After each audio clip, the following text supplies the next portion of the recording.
Our daily Bible reading today comes from Jeremiah chapter 30 through chapter 31. And our daily devotional comes from the first half of Jeremiah chapter 30.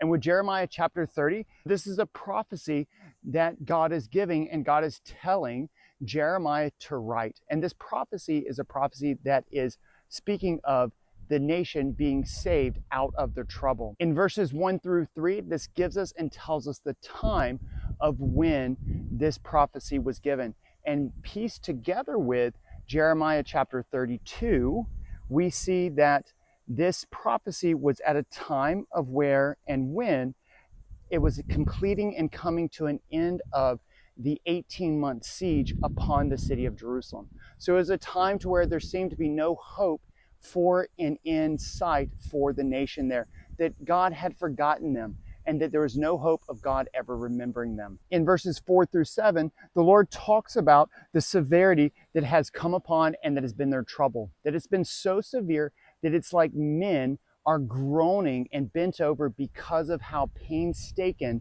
that the siege and that the trouble that has come upon the nation only these 18 months of their siege. In verses 8 through 9 is a promise of the prophecy that the nation will no longer be in a time of slavery once this time of Jacob's trouble is at an end and at a completion. And so this promise that they will no longer go in slavery, we know and we see as in the final completion, the eternal completion of what the Messiah brings and what the Messiah's reign in our life brings. The promise that when everything is said and done, that there is no more slavery for God's children. We have been released and relieved from our slavery and bondage to sin.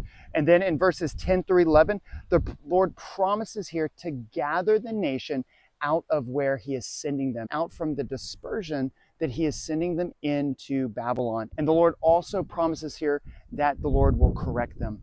And we see here that correction is never easy, but correction is always much needed.